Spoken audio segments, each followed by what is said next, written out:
SIM में हिनखे SIM खे किथां कटण जी यकदम पानी लही वञे। से आउं तो ॻाल्हि ॿुधायां, दोस्तनि जूं फ़ोनूं अचनि पियूं, हीउ पाणी जेको चढ़े पियो ऐं पाणी टुटण जो ख़तरो आहे, त एमरजेंसी में मसइले जे हल जे लाइ जेके शहर आहिनि या ॿिया ॻोठाणा आहिनि, हिन खे कीअं बचाइजे बाबा। को ॿियो मसइले जो को बि हल कोन्हे को, सिर्फ़ु हल उहो ई आहे जेको कुदरती लंघाए। जे हिननि खे हीउ जेको पाणी जो घेरो हिन इलाइक़े मां जे हिननि खे ख़तमु करिणो आहे, एमरजेंसी में जेको ज़ीरो खां जेको हाकड़ो ढोरो जेका पुराण नदी अॻियां वञे थी, ॾिसो त ज़ीरो खां अॻियां 3 पुराणूं थियनि थियूं।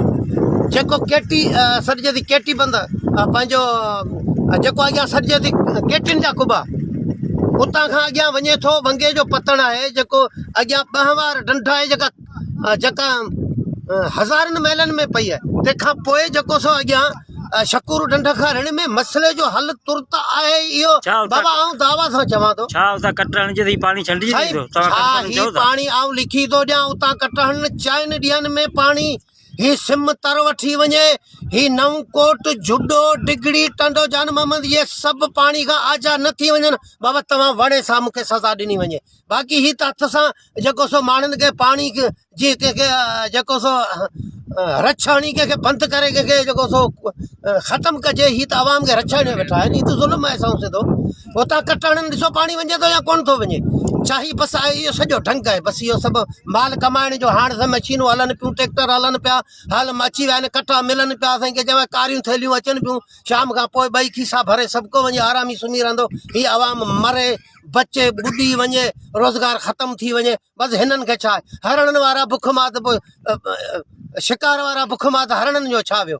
बसि इहो अंधेर नगरी आहे। बाक़ी हाणे सलाहूं पिया कनि हिन इलाइक़नि खे कीअं बचाइजे। अड़े अंधा सभु कोन्हे ॾिसनि पिया, ज़ीरो खां कटण पाणी वञी 2 वार ढंढ खां जेको जार जे पतण खां वंगे खां वञी रिण में पवे। ऑफिसर बचाइण जे चकर में या ॿोड़ण जे चकर में? बाबा हू ॾिसण था त मथां किथां कटाणूं, सम्झी में लंघ न ॿिए हंधा कटाणूं, किथां राज ॿुॾनि, माण्हू ॿुॾनि, ऐं असांजो बि जेको कुझु रोज़गार ठही वञे।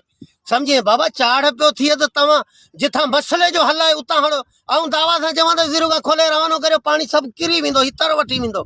सिम पुराण हाकड़ो ढोरो सभु पाणी 4 ॾींहंनि में ख़तमु थी वेंदो। ऐं दावा सां चवां थो न, बाक़ी इहे सभु रुॻो ॻाल्हियूं आहिनि, ढंग आहिनि, खाइण जा ढंग आहिनि, ॿियो छा चवंदासीं हिननि खे। महिरबानी साईं तव्हांजी जो तव्हां असांखे टाइम ॾिनो। सही।